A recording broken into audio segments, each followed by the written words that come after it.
She didn't have much, but what she had, she gave away. It was the kind of cold that didn't just bite, it swallowed you whole. December in New York City, and the temperature had dropped to 12 degrees before midnight.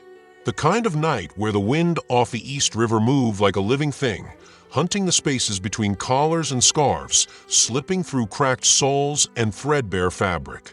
The kind of night that didn't care who you were or what you'd been through. It just kept coming. Before we continue, tell us in the comments what time it is and where you are watching from. Don't forget to like and subscribe. Now let's get back to our story. Jada Thompson was 16 years old and she was walking home, if you could call a shelter home, from her third double shift in 2 weeks at the diner on Flatbush Avenue. Her uniform smelled like bacon grease and burnt coffee. Her feet ached so badly she could feel her pulse in her toes. And on her feet were the only pair of shoes she owned. A pair of white Nike Air Force Ones she'd had for 3 years, so worn down the left sole had separated at the toe, and she'd fixed it twice with a hot glue gun she borrowed from a shelter's craft room. Those sneakers were her whole world. Her armor. The last thing she had that still felt like hers. She almost didn't look up when she passed the 36th Street subway station. She trained herself not to look, because looking meant feeling, and feeling cost energy she didn't have. Her mother had died 11 months ago, a stroke, fast and merciless, at 41 years old, and since that night, Jada had been doing the math on survival every single waking hour. She and her little brother Marcus, 9 years old and still sleeping with a stuffed elephant named Gerald, had moved from Aunt Cynthia's couch to the shelter on Nostrand Avenue after Cynthia's landlord raised the rent. Jada worked. She cooked. She helped Marcus with his homework at a folding table in a shared room that smelled like pine sol and old radiators. She hadn't cried in 4 months because she was convinced that if she started, she wouldn't stop. So no, she almost didn't look up. But then she heard the sound. A low, stuttering exhale. The kind of sound a person makes when they've been cold for so long their body has stopped fighting it and just started enduring. She looked. He was tucked into the corner of the subway entrance stairwell, an older man, maybe 60, maybe 70, it was impossible to tell.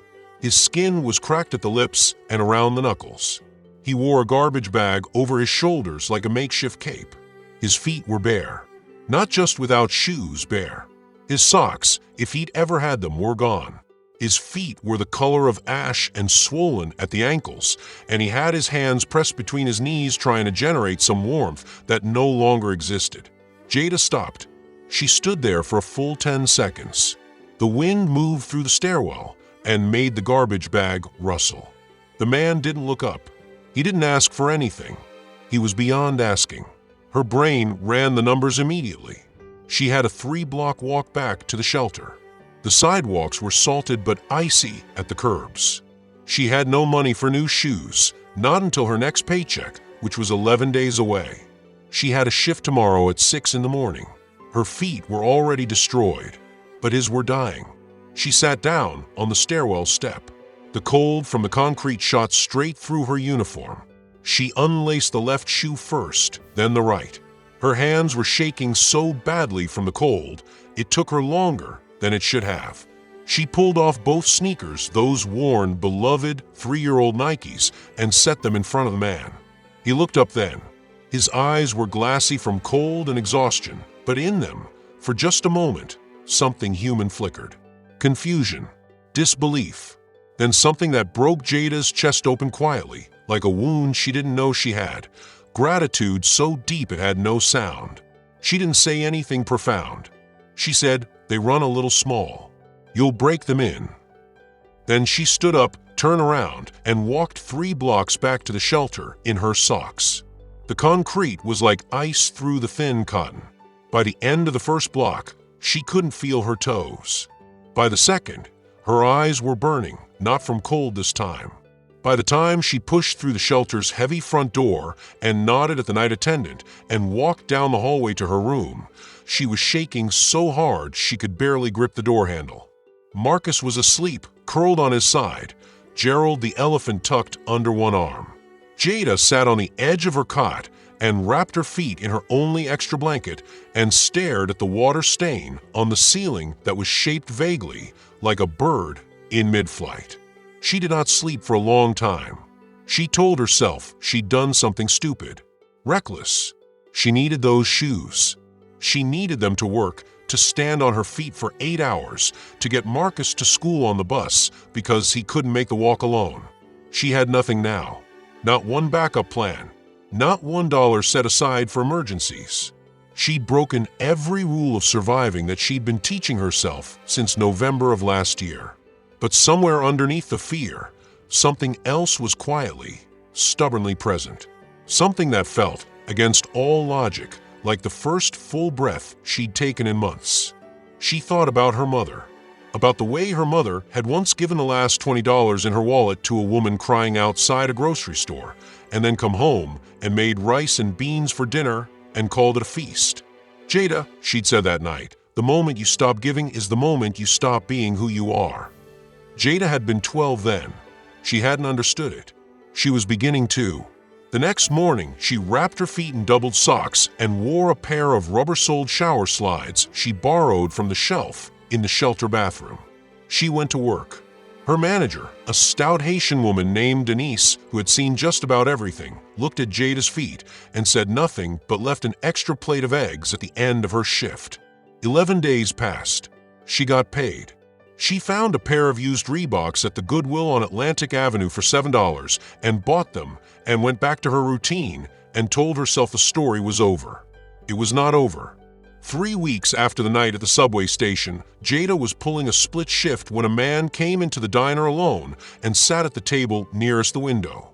He was perhaps 55, with silver at his temples and the composed, quiet manner of someone accustomed to being in rooms where decisions were made. He wore a coat that cost more than Jada made in 2 months.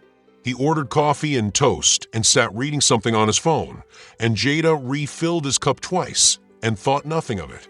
He left a $100 tip on a $4 order. Jada ran out after him. "Sir, excuse me, you left too much." She held the bills out. He turned, and the way he looked at her, not with pity, not with performance, but with something like quiet recognition, made her go still. "Keep it," he said. "I've been looking for you." His name was Evan Marshall. He was, she would learn, the founder of the Marshall Education Initiative, a private foundation that had put over 300 low-income students through college in the last decade. He was also that December night 3 weeks prior, a man who had missed his train and was standing on the upper platform of the 36th Street station when he looked down through the grating and saw a teenage girl in a diner uniform sit down on a cold stairwell step and take off her only shoes. He had watched the whole thing. He had not intervened, not because he didn't care, but because he understood instinctively that what he was watching was private, sacred even. He hadn't wanted to flatten it with his presence. But he had taken out his phone and noted the name of the diner on her uniform. And he had spent 3 weeks making quiet inquiries. What he found was this: a girl with a 3.8 GPA attending night classes at a community program 3 days a week while working 30 hours, raising her little brother, and living in a shelter. A girl who had not asked anyone for a single thing. They talked for 2 hours in that diner booth. Jada sat across from him stiff-backed and watchful because she had been disappointed before, and she knew how hope could hollow you out if you let it in too fast. She asked him questions that surprised him, about his foundation's graduation rates, about what happened to students who failed out, about whether the housing he offered was conditional on grades. She was not naive. She was precise. By the end of the conversation, Evan Marshall had offered her a full scholarship to a private high school with a college preparatory curriculum, a furnished apartment through the foundation's transitional housing program, and a stipend that would allow her to stop working and focus on school without Marcus going hungry. Jada sat very still when he finished. She looked at the window. Outside, a bus went by with an advertisement for something she'd never be able to afford plastered across its side. The city kept moving, indifferent and enormous, the way it always did. Then she looked back at him and said, "Marcus comes with me." "That's not a negotiation." Evan Marshall smiled. "I know," he said. "I was counting on it." She cried in the bathroom of that diner for exactly 4 minutes. Then she washed her face, tucked her uniform back in, and went back to finish her shift because she was still on the clock and Denise needed her.